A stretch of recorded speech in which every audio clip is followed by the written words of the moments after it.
Liberty Tamil நேயர்களுக்கு வணக்கம். இன்றைய நேர்காணலில் நாம் சந்திக்க இருப்பவர் வழக்கறிஞர் இளங்கோவன் அவர்கள். வணக்கம் சார். வணக்கம்.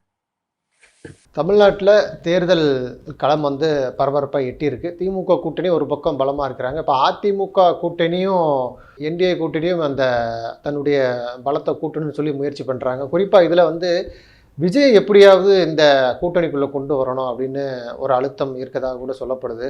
அதை பவன் கல்யாண் மூலமாக அந்த பேச்சுவார்த்தை நடப்பதாக கூட சொல்கிறாங்க. அந்த சமயத்தில் தான் அந்த சிபிஐ விசாரணைக்கு நீங்கள் 15ஆம் தேதி டெல்லிக்கு வந்தே ஆகணும்னு சொல்லி சம்மன் அனுப்புகிறாங்க. ஜனநாயகன் படம் அந்த ரிவ்யூ பார்க்கும்போது ஒருத்தருக்கு உடம்பு சரியில்லாமல் ஆகி அதுவும் தள்ளி போகுது. இவ்வளவு அழுத்தங்கள் கொடுத்து விஜய் உள்ளே இழுத்துடலான்னு என்டிஏ ஒரு கணக்கு போடுறாங்கன்னு ஒரு தகவல் இருக்குது. அது குறித்து உங்களுடைய பார்வை என்ன சார்? அப்படி ஒண்ணு போனா விஜய் அரசியலுக்கு வருவதற்கான அர்த்தமே இல்லாம போய்விடும். விஜயுடைய பிம்பமே ஒரு ஹீரோ பிம்பம். நல்லா தெரிஞ்சுங்க. விஜய் ஒரு கொள்கை அரசியல் நடத்துற ஒரு விஷயம். எனவே இந்த கொள்கைக்காக நாங்கள் இப்போ காங்கிரஸ் சொல்றாங்கல்ல, நாங்கள் திமுகவோட தான் இருக்கணும், ஏன்னா பாஜகவை அப்படின்ற ஒரு கருத்து. இப்போ விஜயை பொறுத்த மட்டில் தமிழ்நாட்டில் ஒரு மாற்று அரசியல் தேவை அப்படின்னு நான் வர்றேன், ஊழலற்ற ஆட்சி தரணும்னு வரேன், இப்படி சில விஷயங்களை சொல்றார். அடுத்தது அரசியல் ரீதியான சில விஷயங்களை சொல்றார். இவை எல்லாமே பாரதிய ஜனதா கட்சி இல்லாத ஒரு அரசியல் அப்படின்னு நமக்கு தெரிவாங்க. அப்படி ஒரு சூழல் நீங்க என்னுடைய பார்வையில அது நடக்காது. எவ்வளவு அழுத்தம் கொடுக்கப்பட்டாலும் விஜய் பாரதிய ஜனதா கட்சி உள்ள அந்த அலையன்ஸ்ல போய் சேர மாட்டார் என்பதுதான் என்னுடைய பார்வை. அப்படி சேரும் பட்சத்தில் அது ஒரு கட்சியாக இருக்கக்கூடிய வாய்ப்பு இல்லாம போயிடும். விஜய்க்கான இமேஜுடைய சரிவு மிகப்பெரிய சரிவாயிடும். அந்த தனித்தன்மை அப்படி விஜய் உண்மையிலேயே அப்படி ஒரு கட்சியை ஆரம்பித்து அரசியலில் நீடிக்கணும்னு நினைத்திருந்தால் அஇஅதிமுகவோட பாரதிய ஜனதா கட்சியை உதறிவிட்டு வாங்க, நான் அலையன்ஸ் வச்சுக்கிறேன்னு சொல்லி இருந்தாங்கன்னா அது ஜெல் ஆயிருக்கும். ஏன்னா அதிமுகவுடைய பாரம்பரியம் பார்த்தீங்கன்னா ஒரு ஓட் கேச்சிங் சினிமா ஃபிகரோட தான் அந்த கட்சி பலமா அமைஞ்சுது. எம்ஜிஆர், ஜெயலலிதா. இப்போதைக்கு இருக்கிறவர்களுக்கு அந்த ஒரு கரிஸ்மேட்டிக் லீடர்ஷிப் இல்லைன்றது தான் அஇஅதிமுகவுடைய வீக்னஸ். அப்போ விஜயோட அலையன்ஸ் அவங்களோட ஒத்து போய் இருந்ததுன்னா அது ஒரு ஃபார்மிடபிள் சேலஞ்சை திமுக அலையன்ஸ் கொடுத்து இருக்கும். அது விஜயோட எதிர்காலத்திற்கும் சரியா அமைஞ்சிருக்கும். கட்சியை தான் திரும்பவும் நடத்தணும் அப்படின்னு நினைச்சிருந்தாருன்னா. அந்த டாக்டிக் இல்லாம இப்ப போறது என்பது, அப்போ நீ ஹீரோ மாதிரி ஆரம்பிக்கிற, கடைசியில ஜீரோ மாதிரி முடியறனா யார் உன் பின்னாடி போவாங்க? களம் அப்படித்தானே காட்டுது. அதாவது யாரெல்லாம் போட்டியிட போறீங்கன்னு சொல்லி நேர்காணலுக்கு டேட் குறிச்சு நேர்காணல் பண்ண போறாரு. நீங்க இன்றைக்கே பாஜக கொடுக்கும் என்பதில் மாற்றம் கிடையாது. பாஜக வில் ட்ரை எனி மீன்ஸ், அதுல மாற்றம் கிடையாது. அவங்க யாரையும் அழைக்கிறதுக்கு முயற்சி பண்ணுவாங்க. திமுகவுக்கும் இந்த பக்கம் இன்னொரு 2 வழக்கு போடுவாங்க மந்திரிகள் மேல தேர்தலுக்கு முன்னாடி சொல்லுவாங்க. நீங்க இப்ப நாங்க அடக்கி வாசிக்கிறோம், நீங்க கொஞ்சம் அடக்கி வாசிங்கன்னு சொல்லுவாங்க. இப்படி பல முயற்சிகளை அவங்க செய்வாங்க. அதுல மாற்றம் கிடையாது.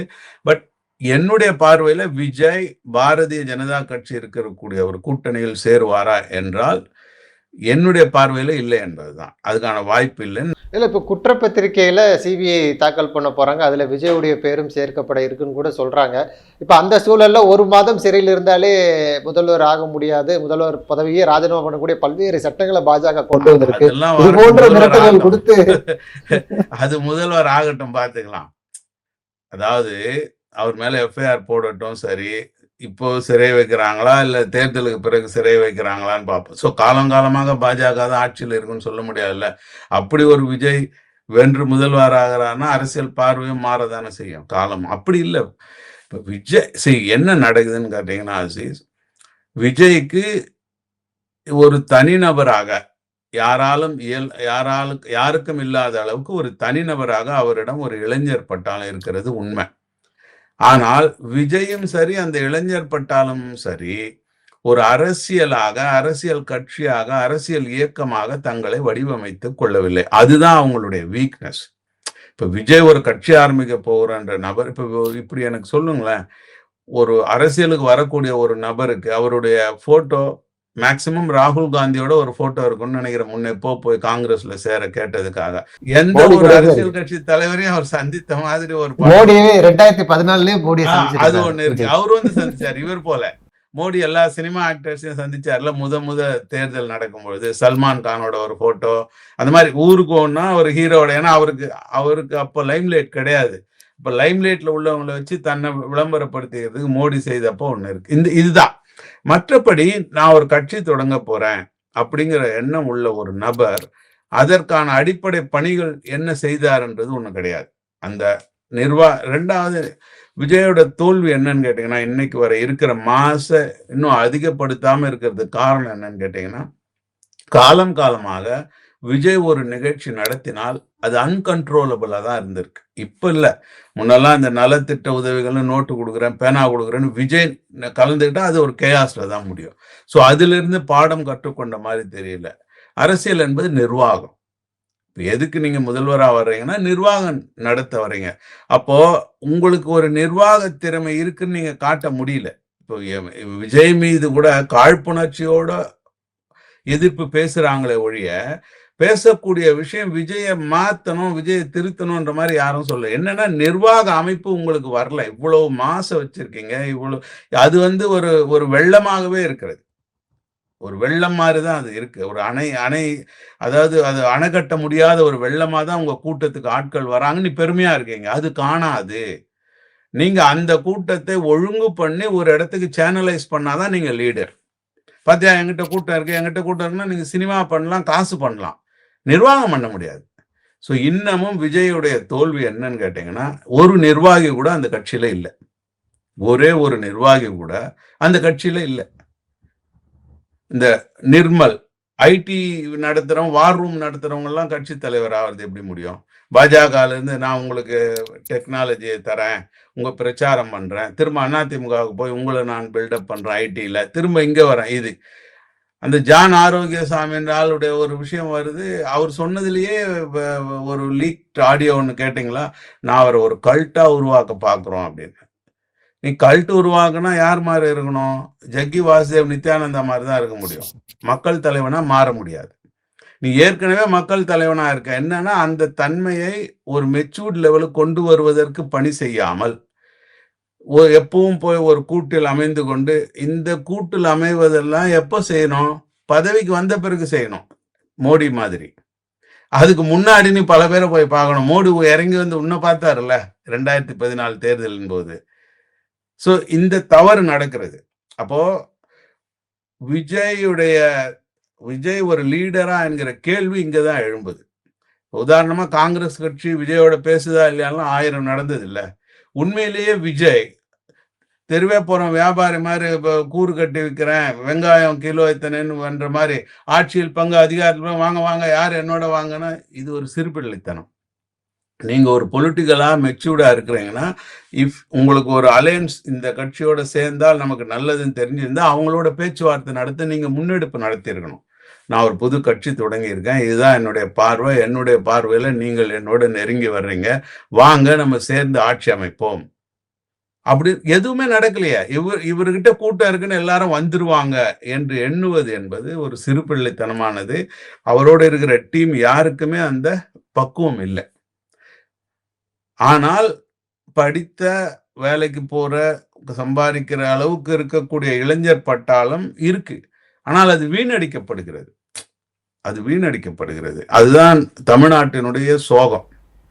இல்லை, ஒரு புறம் வந்து அவருடைய அந்த அரசியல் செயல்பாடு, இன்னொரு புறம் வந்து இந்த பர்சனல் லைஃப் கூட இந்த நேரத்தில் வந்து இந்த விவாகரத்து, ஒரு நடிகையோட வெளியே அது பிலோ த பெல்ட் அடிக்கிறது வந்து அரசியல்ல கூடாத ஒரு விஷயம். இப்ப நம்ம அதாவது இந்த நேரத்துல அது தேவையில்லாத, அது விஜய் தவிர்த்திருக்கலாம் கூட சொல்றாங்கல்ல. விவாகரத்து பண்றது மனைவிதான் மனு போடுறாங்க. அது எந்த நேரத்துல அவங்க தெரிவிங்களா இல்ல அவங்கள தெரிவு செய்யற, அதுக்கு நமக்கு தெரியாது.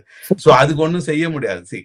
ஒரு அண்ணன் தம்பி பிரச்சனை, அக்கா தம்பி பிரச்சனை, குடும்ப பிரச்சனைன்னு ஒண்ணு இருந்ததுன்னா அது எப்பொழுது வெளிப்படும் என்பது அந்த குடும்பத்தை பொறுத்தது. அதாவது தனிப்பட்ட விஷயம் வேண்டாம் என்பதனால நான் உதாரணத்துக்கும் மற்ற தனிநபர்களை எடுக்கல. அது டாப் டு பாட்டம் எடுக்கல. இன்னைக்கு இருக்கிற அரசியல் தலைவர்கள் முதற்கொண்டு வரலாறு பேச இதுல குறிப்பா அந்த முக்கிய முடிவுகள் எடுக்கக்கூடிய இடத்துல அவர் தடுமாறுறாரு. அதனாலதான் இந்த போன்ற சிக்கல்கள் வந்து பிரச்சனையில கொண்டு அதுதான் சொல்ல வர. அதுதான் நிர்வாகம். அதாவது நிர்வாக திறன் தனக்கு இருக்கிறது என்பதை அவரால் காட்ட முடியலன்றான்.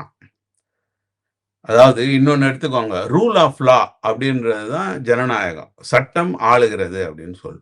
அப்ப நீங்க ஒரு ஆட்சிக்கு வர்றீங்க அப்படின்னா, இந்த நாட்டுல என்ன சட்டம் இருக்கு? எந்த சட்டத்தின் மூலமாக மாத்தி நிர்வாகம் பண்ணணும். இப்ப விஜயுடைய கட்சின்னு ஒண்ணு தொடங்கிட்டார். ஆனா அவரால லீகல் பேட்டில் நடத்துற அளவுக்கான ஒரு ஒரு தன்மைய வக்கீலுங்களையே ஒழுங்கா வச்சுட்டு இல்ல. அவரால முடியல. ஏன்னா தொடர்பு இல்ல. ஆர்கானிக் லிங்க் இருக்கணும். நீங்க நீங்க சினிமால பெரிய ஆள். அதனால ரசிகர்கள் இந்த பக்கம் கூட்டம். இந்த 2ம் ஜனநாயகத்துக்கு வோட் கேட்சிங்க்கு இருக்கு. ஆனால் நீங்களே அத நிர்வாகியா மாறணும்னு நினைக்கும் பொழுது, அது ஒரு லிங்க் ஆகணும்ல. ஒரு நிர்வாக அமைப்பு வேணும்ல. அந்த நிர்வாக அமைப்பு இல்லையே. அதுதான் விஜயோட தோல்வி. விஜய்க்கு இருக்கக்கூடிய மாஸ் அந்த பலத்தை ஒரு நிர்வாக அமைப்பாக மாற்றும் திறனற்ற ஒரு தன்மை தான் இன்னைக்கு அவரை வந்து தேக்க நிலையில வச்சிருக்கு. இந்த சிபிஐ விஷயத்துக்கு ஓடுனது இது எல்லாமே ஒரு ஒரு கேயாட்டிக் ரெஸ்பான்ஸ். கரூர்ல ஒரு சம்பவம் நிகழ்ந்துட்டது சரிங்களா? அந்த சம்பவத்துக்கு தமிழ்நாடு அரசு விசாரிக்குது. உனக்கு தமிழ்நாடு அரசுல இருக்க கட்சியை மாத்தணும்னு எண்ணம். ஆனால் சிபிஐ வந்தா மாத்திருன்னு நினைச்சு ஓடுனது ஏன்? இது தானா போய் தலையை கொடுத்த விஷயம்தான். இதுல பல அரசியல் இருக்கு.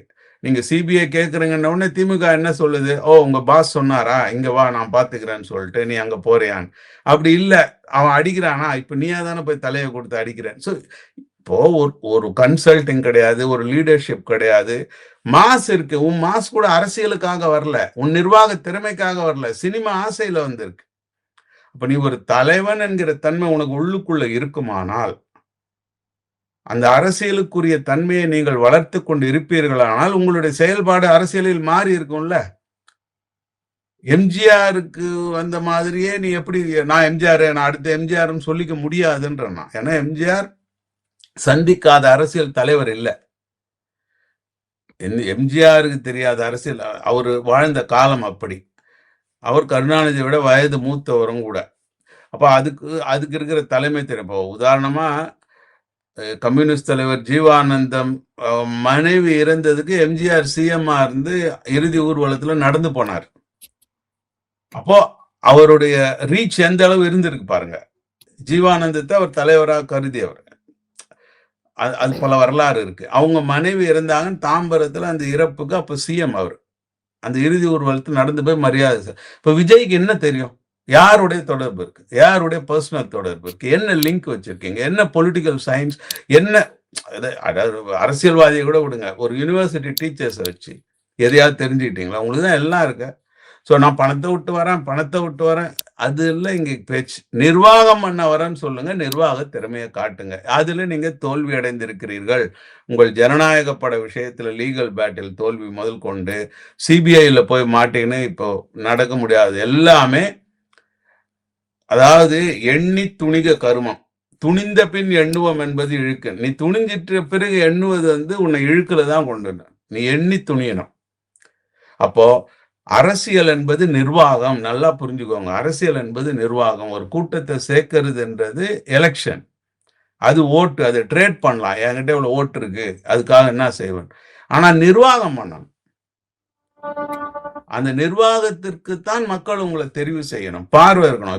இப்போ பாரதிய ஜனதா கட்சி ஓட்டு வாங்கிடுச்சு ரிலிஜியஸ் பேர்ல. இந்தியாவை நிர்வாகம் பண்ண முடியலையே.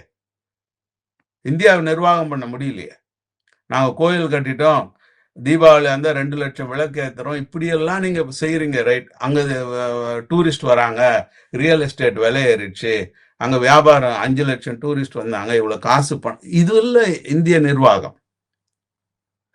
இது இல்ல. இப்ப உன்னால கேஸ் விலையை கட்டுப்படுத்த முடியல, ஹோட்டல்ஸ் நடத்த முடியல, தர மாட்டேன், வடை தர மாட்டேன்றான். சோ இப்படி இன்னும் ஒரு கொஞ்ச நாள் இந்த ஈரான் போரை நான் நிறுத்த மாட்டேன்னு சொல்றாங்க. அப்போ இந்தியாவுக்கு எங்க குரல் இருக்கு? அதாவது என்ன எவ்வளவு ஒரு மோசமான ஒரு வீக்கான கட்சின்னு பாத்தீங்கன்னா பாரதிய ஜனதா கட்சி. யாருமே அது யோசிக்கிறது இல்ல. ஒரு ஃபாரின் செக்ரட்டரி அந்த ஜெய்சங்கரை ஃபாரின் அஃபேர்ஸ் மினிஸ்டரா மாத்திடுறாங்க, எக்ஸ்டர்னல் அஃபேர்ஸ் மினிஸ்டரா மாத்திடுறாங்க. நீங்க என்னைக்கு இருந்தாலும் செக்ரட்டரி தான். உனக்கு ஒரு பாஸ் இருக்கணும், உனக்கு ஒரு போக்கஸ் இருக்கணும், ஃபாரின் பாலிசிக்கான போக்கஸ். அது இல்லையே ஜெய்சங்கர் கிட்ட. ஆள் தெரியுது. உதாரணமா காலே துறைமுகத்துக்கு கிட்டத்துல அமெரிக்க கப்பல் ஈரானிய கப்பல் அடிக்கிறாங்க.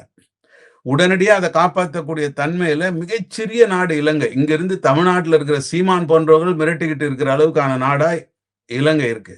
ஆனா அமெரிக்காவை எடுத்து ஈரானிய கப்பலை காப்பாற்றக்கூடிய தைரியம் இருக்கு.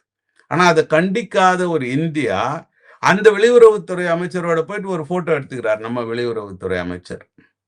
அதாவது நானும் இருக்கிறேன், எல்லா இடத்துலயும் நானும் இருக்கிறேன், அமெரிக்காவா நானும் இருக்கிறேன், ஓ ஈரான் கப்பலை நீ காப்பாத்திட்டியா, நான் ரைட் விடு, நீங்களே போட்டு கொடுத்தீங்களான்னு கூட ஒரு சந்தேகத்தை ஈரான் சொல்லல பாருங்க. அதுதான் ஈரானுடைய மரியாதை, அந்த அந்த மெச்சூரிட்டி. அவங்களுக்கு அந்த சந்தேகம் வர்ற மாதிரி அவங்க எதுவும் நாங்க வி வில் டேக் கேர்ன்னு சொல்லிட்டாங்க, எங்களால் அவங்களுக்கு பதிலடி கொடுக்க முடியும், நாங்க பாத்துக்கிறோம்னு சொல்லிட்டாங்க. ஒவ்வொரு விஷயத்திற்கும் அவங்க வருந்துவாங்கன்னு சொல்லிட்டு. ஸோ பிஜேபி எப்படி ஒரு மோசமான ஆட்சியை கொடுக்கிறதோ அதற்கு காரணம் என்னன்னா நிர்வாக திறமையற்ற ஒரு அரசியல் பார்வையற்ற, வெறும் ரிலீஜியன்ல இருந்து ஓட்டு வாங்கிடுறாங்க, மத நம்பிக்கையை பேசி ஓட்டு வாங்கிடுறாங்க, நிர்வாகம் செலுத்த முடியல. அதேதான் விஜய்க்கு ஒரு சினிமா ரசிகர் பட்டாளம் இருக்கு, அது இளைஞர் பட்டாளம் வேற, எதிர்கால தமிழ்நாடு என்பதும் இருக்கு. அப்ப உங்களுடைய பொறுப்பும் கடமையும் அதிகமானது, அவர்களை வழி நடத்த வேண்டியது. அவங்க ஓட்டு இருக்குன்னு இந்த தெம்பு சினிமா அல்ல இது அப்படின்னு நம்ம சொல்ல வேண்டிய கடமை இருக்கு விஜய்க்கு. ஆனா எனக்கு தெரிஞ்சு விஜய் என்டிஏ அலையன்ஸ்ல சேர மாட்டார் அப்படின்னு நான் நினைக்கிறேன், என்னுடைய அறிவு. நன்றி சார், நிறைய நல்ல பயனுள்ள தகவல்களை நேயர்களுக்கு சொல்லியிருக்கீங்க. உங்களுடைய நேரத்துக்கு மிக்க நன்றி சார். நன்றி.